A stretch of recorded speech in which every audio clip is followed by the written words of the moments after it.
We have Carol Talbot with us. You've already seen her, very hands-on. You've already got the whole set up. Just a short introduction, really, of her. As a professional speaker, Carol has spoken in over 15 different countries around the globe and motivated companies and staff at world-class companies such as GE and PricewaterhouseCoopers. As a fire starter, she's proud to call herself so. Carol has been booked over 200 times by leading organizations to fire up teams with her breakthrough events and ideas. Carol is also a master trainer and respected expert and authority on NLP, neuro-linguistic programming, and has worked in helping thousands of people through her NLP certification programs. Author of Hitting the Wall and Breaking Through, Carol has a passion of empowering others to change their minds to keep with the change to ensure that they have a head start to success. Ladies and gentlemen, can we have a round of applause for Carol, who takes us through a very, very interesting session up next. Carol, over to you. Good morning. So before I start, here's a question for you, and the good news is you all have the answer. How's business going right now? How would you say your business is going right now? I'm hearing very well. I heard a fantastic at the back. Any higher? You know, normally when I ask that question, how are things going in business, I get different responses. People say, fantastic, amazing, the economy is picking up. But I also get people saying the other end of the scale, that we're in a down economy, we've got challenges with our investors. So what is the difference between successful people and unsuccessful people? And it seems to me that successful people do things differently inside their head. So this morning in this session, if I could show you what you're doing inside your head and whether it's helping you move you, your organisation and your team forward, or whether what you're doing inside your head is moving you in the other direction, would that be useful? Would there be value in that for you? Yes. What's also being researched is that successful people are very focused on results. They're very clear about their objectives and what they want to achieve. Not only that, they're prepared to do whatever it takes to get the results that they want. One of my friends is a business consultant, and a couple of months ago he shared with me he'd gone in to see a client to help him get really clear about objectives and goals, where that organisation wanted to be in 5 years' time, 10 years' time, strategic planning. And halfway through the discussion, the client looked at my consultant friend and said, "Are you one of those consultants that's going to make us jump up in the air, wave our arms up in the air and do all sorts of weird things?" Well, my consultant friend said no. And if that's what it took, jumping up and down, waving your arms up in the air, doing all sorts of weird things, if that's what it took to get the results that you want, would you do it? Absolutely not, said the client. So do you think my business consultant friend took on that client? No. So my question to each and every one of you is, what would you be prepared to do in order to get the results that you want? Because if you think about it, it's all about results. That's why you're in business. If you work for an organisation, that's also why you're employed by an organisation. If you're an entrepreneur, a business owner, that's why you went in business, to get results. And if you're not getting results, then you're no longer useful to your organisation. So how do you get your results? Well, your results are driven by a large extent by your behaviour, what actions you actually take. And your behaviour is driven by what skills and capabilities that you have. Now, having worked in learning, training and development for many, many years, what I've noticed is that just giving people skills and capabilities training very rarely ends up in a change in the results, whether that's service excellence, leadership, presentation skills, management. Just giving people skills and capabilities very rarely ends up in a change in the results. So, just for a moment, if you would, imagine a tree. And on that tree, there's some fruit. And you go and you pick that fruit. You bite into that fruit. But it doesn't taste good. It's not sweet enough, it's not ripe enough, it's not big enough, it's not juicy enough. So what would you do if you wanted bigger fruit, better fruit, sweeter fruit? What would you do? You could go to a different tree. What else could you do? Take care of the tree. Sorry? Take care of the tree. Take care of the tree. Good response. What else could you do if you wanted bigger fruit, better fruit, sweeter fruit? Grow your own tree. Sorry? Grow your own tree. Grow your own tree. Or of course you could go to a different supermarket. But what really creates the fruit? It's the tree. And what creates the tree? It's the seed. It's the root. So it's the roots that create the fruits. It's the roots that create the fruits. And just focusing on fruit doesn't create more fruit. We need to dig a little bit deeper. So just for a moment, transfer the fruit to the results that you get. And just sitting waiting for results doesn't create more results. We need to dig a little bit deeper. So when myself and my team work with organisations, not only do we work on delivering skills and capabilities, we also focus on helping people develop an attitude. Or maybe I should just clarify that, because there's a big difference between having an attitude and having the right attitude. So now we've got people who've got a positive attitude, we've given them skills and capabilities, and maybe service excellence, maybe management or leadership skills or presentation skills. Are we going to see a shift in the results? Yes or no? What do you think? Possibly. Because we still need to go a little bit deeper. Because even if people have got a positive attitude, a can-do attitude, even if they've got the right skills and capabilities, here's the thing. If they don't believe they can be good in service excellence, if they don't believe they can be good leaders or entrepreneurs or managers, nothing is going to change. Have any of you ever heard that saying, whether you believe you can or whether you believe you can't, you're probably right? Have you ever heard that? And your beliefs are like a self-fulfilling prophecy, and they drive all your behaviours whether you know it or not. Now, you may have heard in the introduction I'm often referred to as a fire starter. What does that mean? Well, I take a lot of individuals and teams through what I call breakthrough events, shifting people very quickly from can't do to can do. So these could be board breaks, arrow breaks, and of course the fire. Teaching people to walk across burning hot coals of about 1700 degrees Fahrenheit. Or some of you may be wondering, Carol, does the world really need people who can walk across burning hot coals of 1700 degrees Fahrenheit? And I'll be honest with you, the answer to that question is probably no. However, what the world does need, and what most organisations need, is people who can face their fears with courage. And I've seen those breakthrough events transform people very, very rapidly. A sales team given high targets from can't do to can do really, really quickly. So, are you up for a little experiment with me? Okay, so I've got about 3 people at the front who are up for an experiment. Are you up for an experiment? Because we're going to do it anyway. And this is the part of the program where you're actually going to have to talk to somebody next to you. I know, and this is about networking as well. So what I want you to do is turn to the person next to you or near you. Introduce yourself. And here's what you're going to do. I'm going to give you about 90 seconds. 90 seconds to literally moan, groan, grumble, and complain. Are you with me? 90 seconds to moan, groan, grumble, and complain. So here's what I'm going to allow you to do. What I want you to do is, when you turn to the person next to you, you're going to give them all your I can't or I cannot statements. So it goes something like this. I can't get up early in the morning. I can't find the time to go to the gym regularly.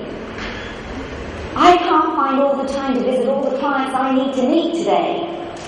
Do you get the idea? So turn and back and forth put between each other all your I can't statements. So people enjoy this. You've got about 90 seconds to moan, groan, grumble and complain. Off you go, 90 seconds.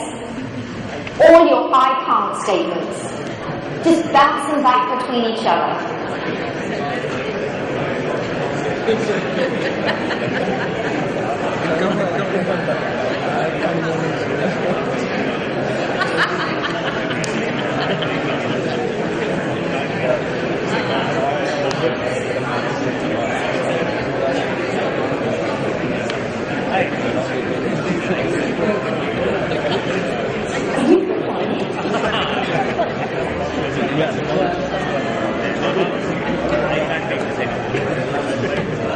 Okay, time out everyone.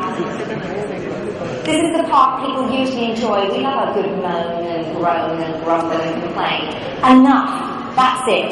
So part 2 of this exercise is you're going to use exactly the same statements. Exactly the same statements.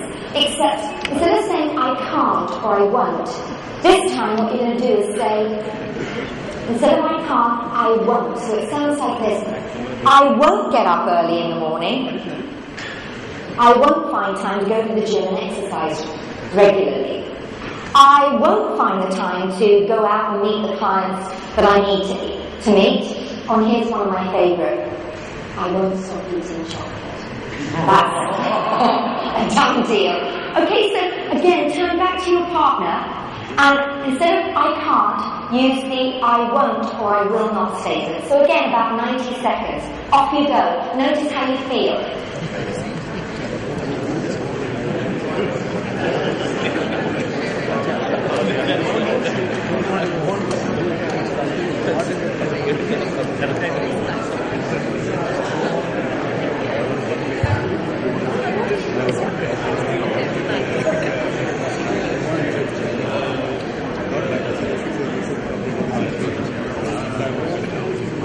Okay, time out wherever you are. I can feel the energy go down on that one.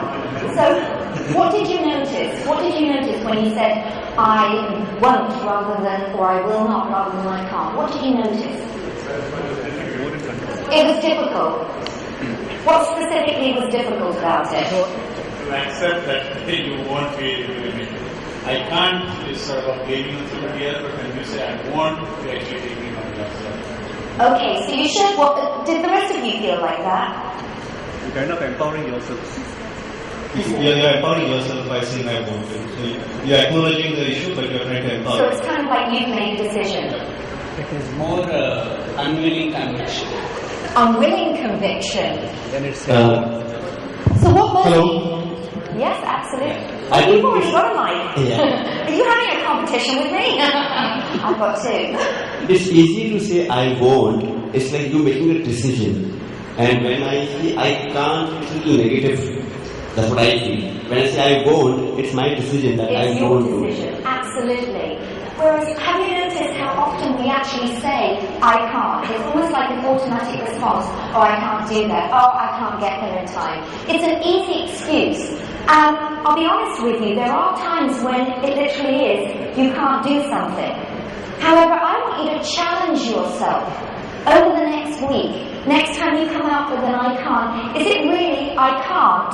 Or is it that you've made a decision that it's something that you decided not to do? You know, the other year, I was traveling to South America. I was going to Ecuador. And I stopped in Los Angeles on the way. I had about a day and a half in Los Angeles. And it was a great opportunity to hit the retail stores there. So, dropped my stuff in the hotel, dashed out to the stores, and literally, I'd just been shopping for about 10 minutes when this woman came up to me and she said, I haven't eaten in 24 hours, can you give me some money? Automatically, without thinking, I just said, I can't. Honest truth, she turned and looked at me and said, can't or won't? And to be honest with you, I felt ashamed. Because if truth be known, it was more of an I won't. Because could I have, even if I didn't have any American dollars, could I have gone to an ATM and got some dollars out and given it to her? Yes. Could I have gone into a Starbucks or a food store and bought us some food with my credit card? Yes. So I share this with you because I want you to highlight and notice how many times you say, I can't, when actually you've made a decision that you won't. And listen out for other people as well. Because changing and transferring your can'ts into won't starts you questioning your beliefs and whether it's really a belief that you want to hold on or that belief no longer serves you. So, as I shared with you, one of the things that I do within organisations is shift people from can't do to can do really quickly with some of the tools and techniques that we use.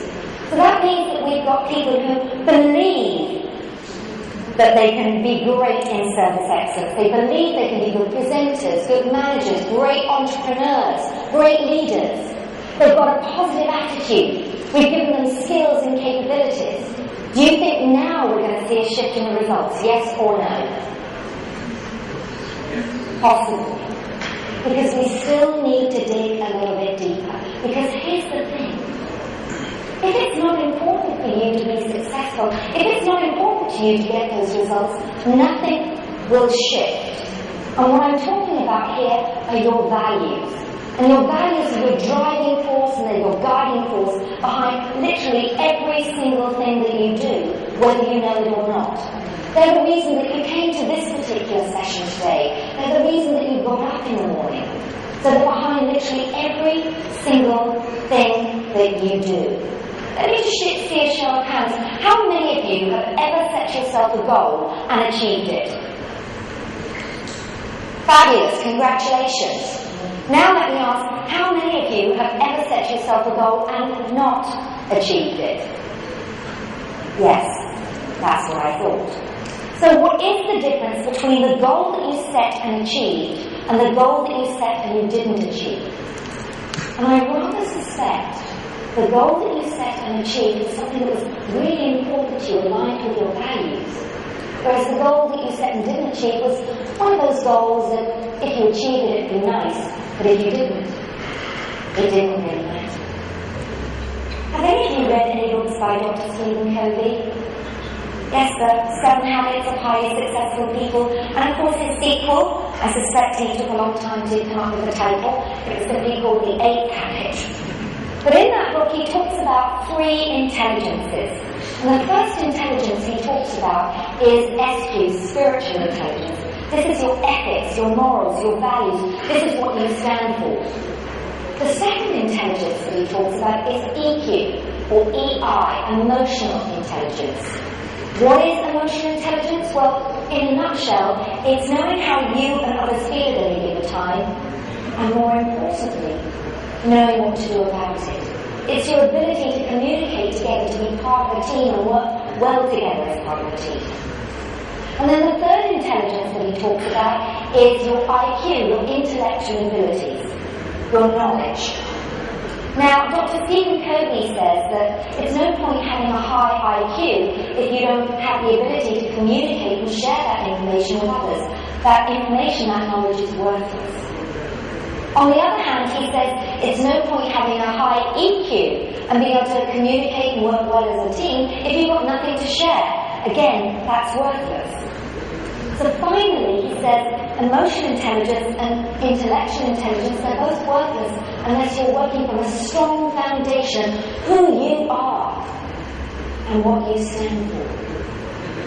Do you know what you stand for? Do you know what your organisation stands for? Do any of you remember the first Superman movie? We're going back a while now, so it doesn't matter if you don't. But in that movie, Lois Lane turns to Superman and she says, "What do you stand for?" Quick as a flash, he says, "Truth, justice, and the American way." Well, of course, we may not agree with his values, and we may not agree with a man who wears a unitard underpants on the outside and zooms off into outer space. But he sure knew what he stood for.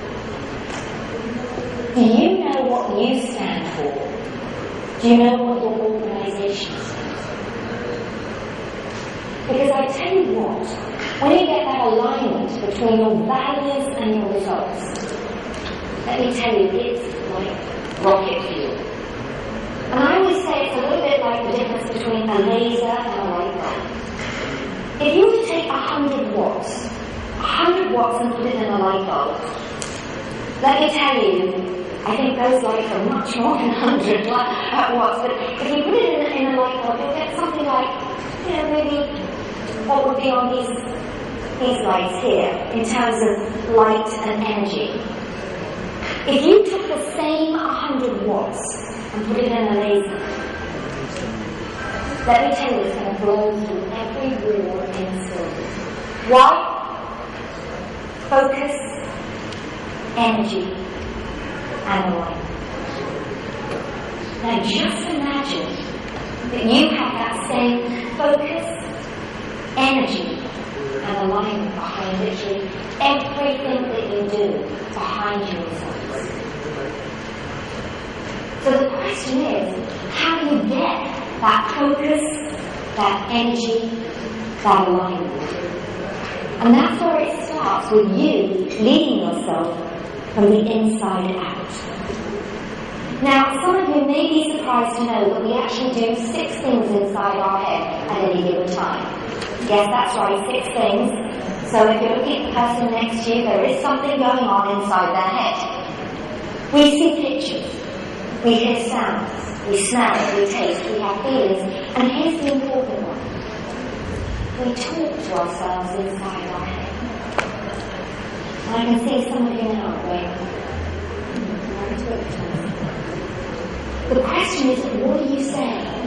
Is what you're saying inside your head moving you towards what you want, or moving in the opposite direction? Because here's the thing, ladies and gentlemen. Whatever you're doing on the inside affects the results you get on the outside. Whatever you're doing on the inside affects the results that you get on the outside. And it also works the other way around. Whatever's going on in the outside world impacts you as well. So over here, I'm not sure if all of you can see this. What I've got is half a juicy piece of lime. Can you all see that? I endeavoured to get lemon, but apparently in the whole hotel they haven't got a slice of lemon. They do have a lot of lime though. So can you all see that? It's sort of greeny yellow, it's already dripping as well.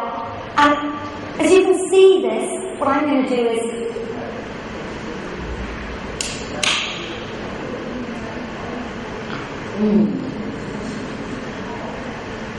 just bite into it. What's happening inside your mouth right now? Because I can see some of you going, oh, before I even get into it. Is your mouth watering?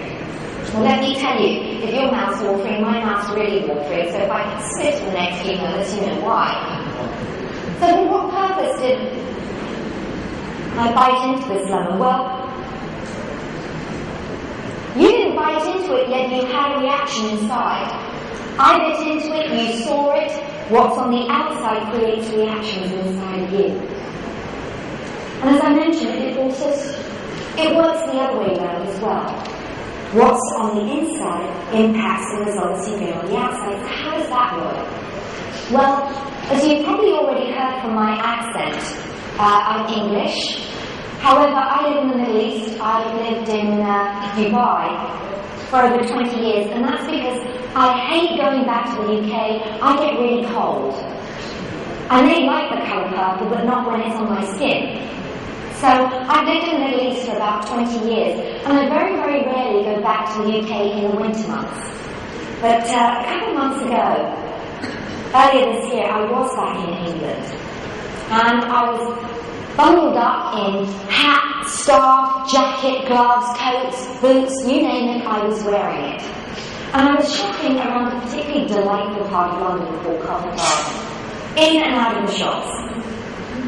And on the street corner, what caught my eye was a homeless man. And although he was wearing a big jacket, I noticed that he was wearing open-toed sandals. His feet were bare. And I decided there and then that I wanted to do something about that. So I rushed into the nearest store and I bought the thickest, fluffiest, woolliest socks that I could possibly find, with the intention of giving them to this homeless man. So there I was, with these big, fluffy, woolly socks. And as I walked nearer to that homeless man, I had this voice inside my head, saying something along the lines of, "Carol, are you absolutely nuts? He may attack you, he could be rude, he could be abusive." And I had this image inside my head of him being drunk and attacking me. And I couldn't give him his best. Now, has anything like that ever happened to you where you're really going for it? And when you're really going for it, there's that little voice inside your head. I like to call it the "oh shit" voice. So have any of you ever had the experience where you're about to go and have a really important meeting, and just as you're about to go into that important meeting, there's that little "oh shit" voice inside your head, and it goes something along the lines of, "I hope I don't miss this meeting." Guess what? You messed the meeting up. Or have any of you ever had the experience where you're about to do a really important presentation? Prepared, rehearsed, know exactly what you're going to do. Just as you're about to walk out on stage again, there's that little "oh shit" voice. And this time it says something along the lines of, "I hope I don't forget what I've got to say." And you walk out full of confidence. Your mind goes a complete blank. Has that ever happened to you? No. Would you like to know why that happens to you? You need to listen to this carefully. Here's the deal.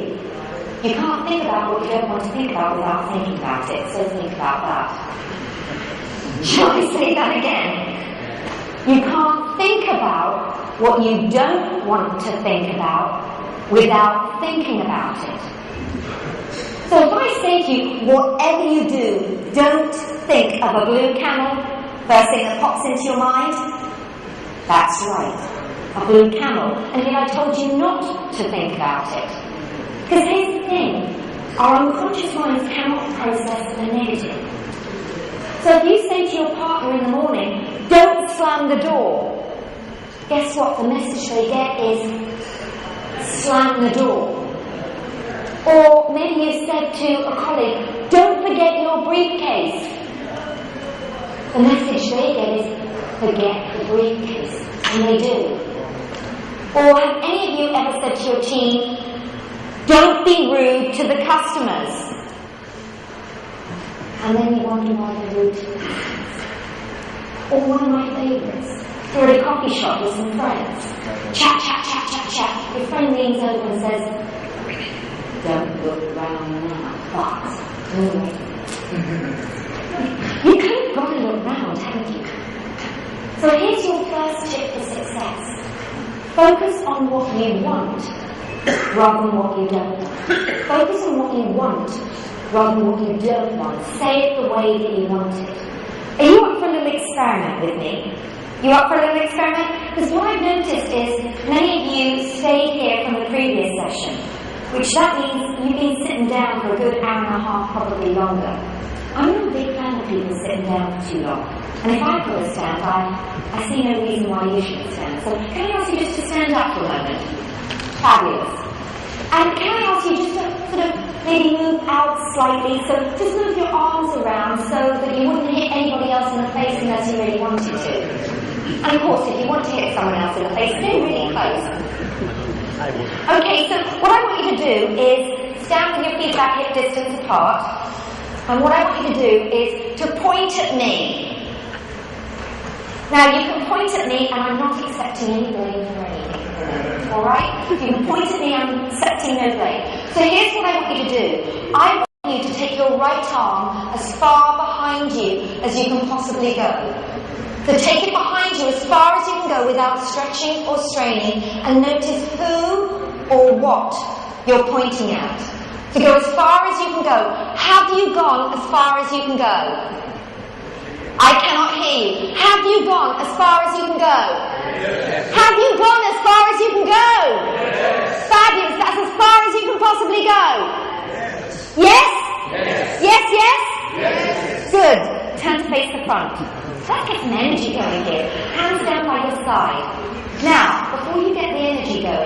you need a little power nap, this is your opportunity. I'd like you to close your eyes just for a moment, and please remember I've got my eyes open, so I do know who's cheating. So can you just close your eyes for a moment? Now, what I want you to do with your eyes closed, I want you to imagine that you're stretching your right arm out in front of you. Just imagine it. Just imagine stretching your right arm out in front of you. See what you see, hear what you hear, feel what you feel, notice what you notice, and imagine your right arm going around the hands of a clock. I've got my eyes open, I know there's cheating. Eyes closed. Imagine your arm going around the hands of a clock to 1 o'clock, maybe to 2 o'clock, 3, 4, 5, effortlessly and easily to 6 o'clock, 7 o'clock, maybe to 8 o'clock, 9. See what you see, hear what you hear, feel what you feel, notice what you notice. If your arm glided effortlessly and easily so much further than it did before, to 10 o'clock, maybe effortlessly and easily round to 11 o'clock, what would you see? See what you see, hear what you hear, feel what you feel, notice what you notice as you imagine your arm gliding so much further than it did before. Good. Open your eyes, stretch your right arm out in front of you, take it behind you. Wow! Did it go further? Yes. Did it go further? Yes. Hallelujah, it's a miracle. Now, just stay standing for a moment.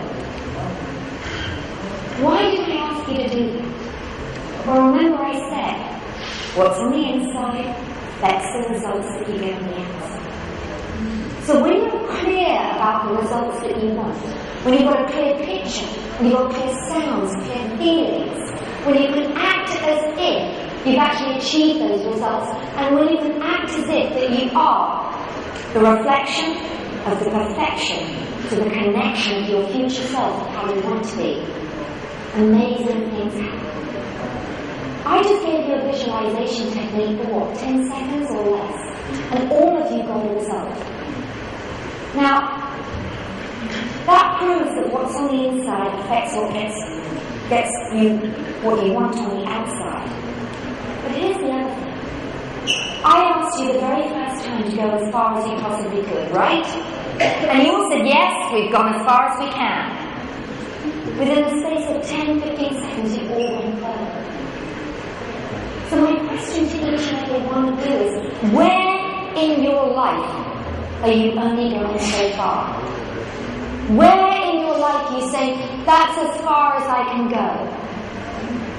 Because I'm here to tell you that you are nowhere near tapped into your potential. You are always more than you think you are.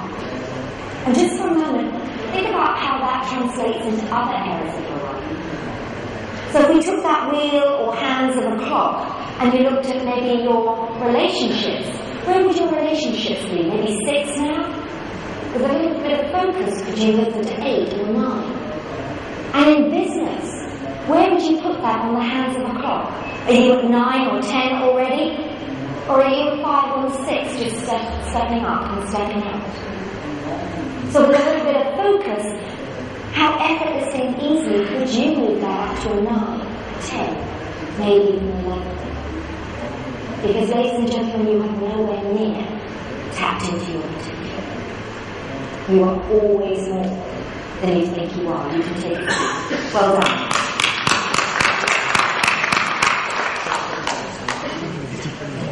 Now, one of the fields that I work in is called NLP, Neuro-Linguistic Programming.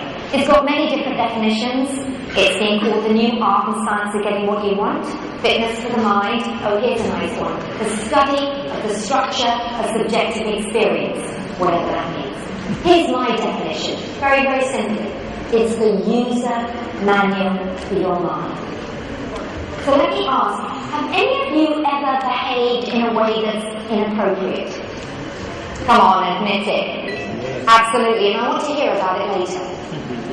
Have any of you ever said the wrong thing at the wrong time? I like to call that foot and mouth syndrome, of course. Have any of you ever felt emotions come up at the wrong time and you thought, not now?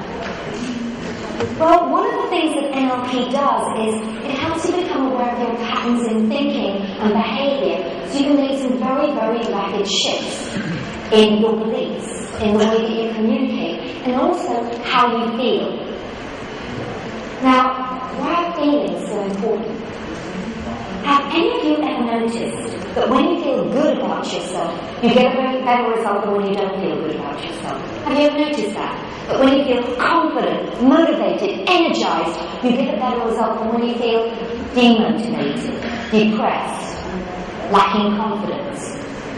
So the question is, how can you instantly feel motivated, confident, energized? And if I could show you a way to instantly feel motivated, confident, energized, would you be interested? Would you be in? The value in that for you? So how do you do that? Well, let me ask, is there anybody here who goes to the gym or works out regularly? Any gym goers here? A few. Fabulous. Is there anybody here who thinks about going to the gym regularly? Yes. That's what I thought. So let me just speak to our couple of friends down here who do go to the gym regularly. Hi. I think you said you went to the gym regularly, right? What's your name? Deepak. Deepak. Yeah. Okay, so when do you go to the gym? In the mornings or evenings? I go to jogging in the morning and evening.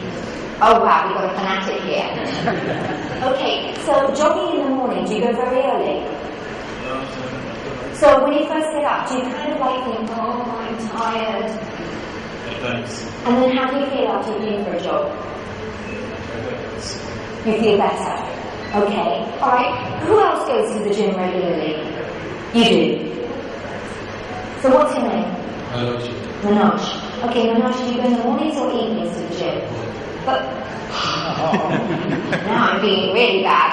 So in the evenings, when you go in the evenings, have you sometimes done a long day at work and then you're feeling tired yet you go to the gym?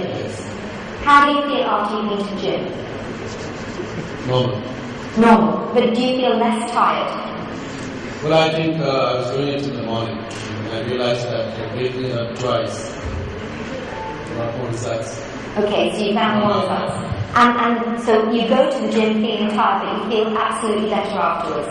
I don't go to the gym feeling tired, but I feel better when I'm done. You feel better when you've done it. Okay, and you said you feel sort of elated. Okay, so ladies and gentlemen, the quickest way to feel elated or to feel better is to get up really early and go jogging. Or, after a hard day at work, go to the gym. Now, I'm sensing a lack of enthusiasm in the room for this quick-fire technique to instantly feel good. Am I right? A distinct lack of enthusiasm. So, is there a quicker way?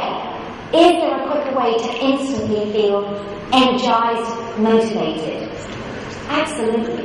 Because what our friends over here have shown us is that when you move your body, you feel differently.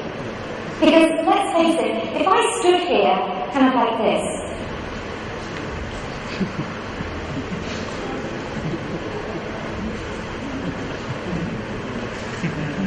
can you feel the energy sap from all of you as well?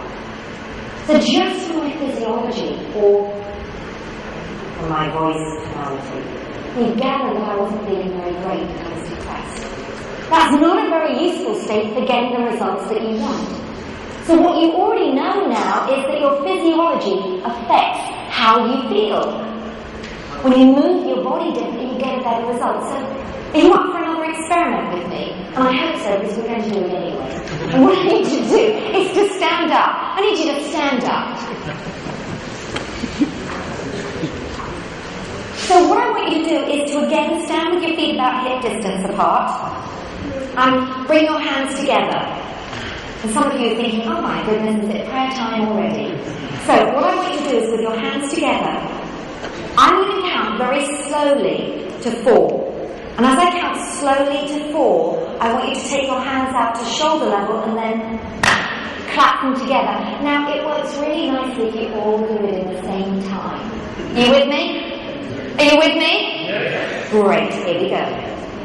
1, 2, 3, 4.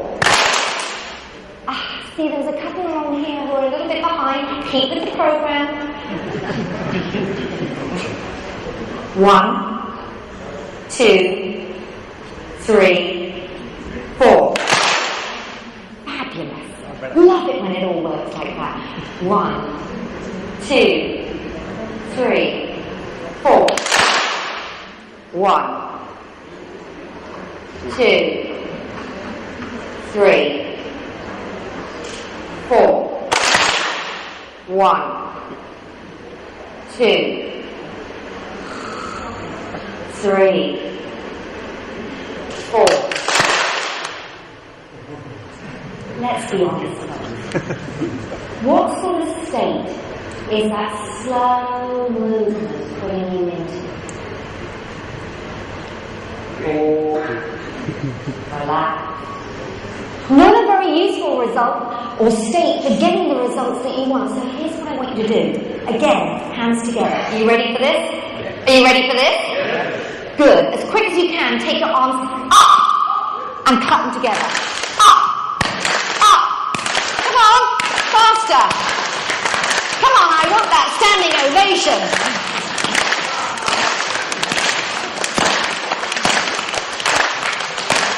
3, 2, 1. How do you feel? Do you start to feel some energy moving? And yet all I asked you to do was to take your arms up and clap them together. And just because you've moved differently, it starts to get some energy moving in your body. So the quickest way to change your state is literally to change your physiology. Are you up for another experiment with me? And you'll be happy. Good, because I'm also going to do it as well. I think you know that by now. So here's what I want you to do. I want you to stand with your feet about hip distance apart, and I want you to lock your knees back so your legs are tense. And then I want you to suck in your belly. Did you know there's a six-pack in there somewhere? I want you to suck in your belly, clench your fist, and tighten across your chest. Good. Now here's the challenge. I want you to smile. You know, one of those ones with teeth? And then what I want you to do is to look up.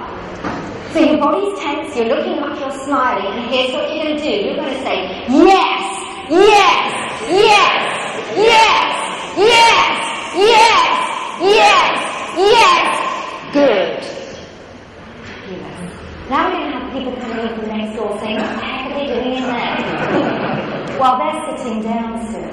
So, part 2, what I want you to do is stand with your feet hip distance apart, lock your knees back, suck in that belly, find that six-pack, clench your fist, look up and smile.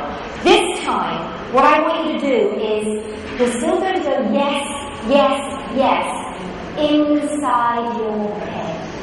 Alright? So we're looking up, we're smiling inside your head, you're going, yes, yes, and as you do that, I want you to try and get deep breaths. Try as hard as you can to get deep breaths. You cannot do it, can you? You cannot do it and you won't do it. One. Alright, you can relax now because you look absolutely amazing there. So, I did a couple of different things there. What I did was a massive shift in your physiology which automatically creates a change in how you feel. Have you ever noticed that when people are depressed, they look down to get in touch with their feelings? So what I did was I asked you to look up, because feelings are not up there. In NLP we call this the visual area. So I asked you to look up. Then I asked you to smile, which automatically changes how you feel, particularly when you also engage your eyes in that smile. And the next thing I asked you to do was switch off the oh shit voice by going, yes, yes, yes, we jammed it so the oh shit voice couldn't get in. Now, ladies and gentlemen, I'm going to be honest with you. It's going to look a little weird and sound a little weird if next time you go to a meeting, you're standing outside the door going, yes, yes, yes, and then walk in. They're going to look at you very strangely and they may march you off to the mental institute. But what I am suggesting is just a subtle shift in your physiology. Just a subtle shift in the change in the voice inside your head and what you focus on can create a massive change in how you feel.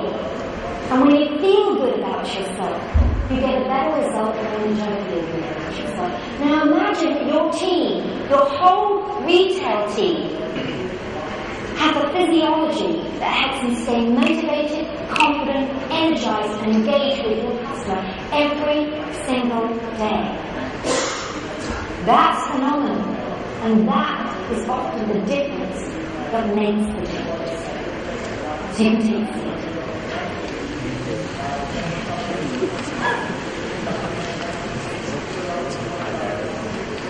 So ladies and gentlemen, I've given you 2 very quick tips to get the results that you want.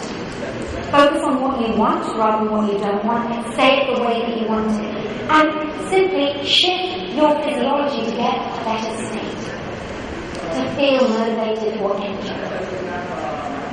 Now I always remember when I was at school, there was said to be a magic formula called alchemy. I don't know whether any of you have heard of alchemy. It was said to take a base metal such as lead, iron or steel and transform it into something more valuable, such as gold. And I always remember my maths and my science teacher saying, it's a load of rubbish. There is no magic formula to turn lead into gold. However, here's what I've come to realize. Alchemy isn't a literal transformation of lead into gold.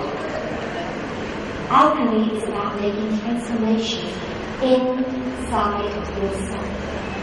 Because when you make those transformations in yourself, you can automatically feel good. So I changed the voice inside my head. I changed my physiology so I was standing the way I'd be standing if I was totally confident, totally motivated, totally awesome, and totally powerful. And I took that pair of socks and I walked up to the homeless man and I gave them to him. He looked up at me and he said, "Thank you, Mr. That's very kind of you." And I have never forgotten that moment. The gift of giving and the gift of gratitude. So here's the deal. If you really want to be a leader, if you truly want to be a leader, it's very simple. If you want to be a leader, stop following. Stop following and look at the leader that you have within. Because you can change your mind and keep change. Ladies and gentlemen, it's been a pleasure to meet all of you. I hope you stay energized for the rest of the day. My name is Talbot. Thank you.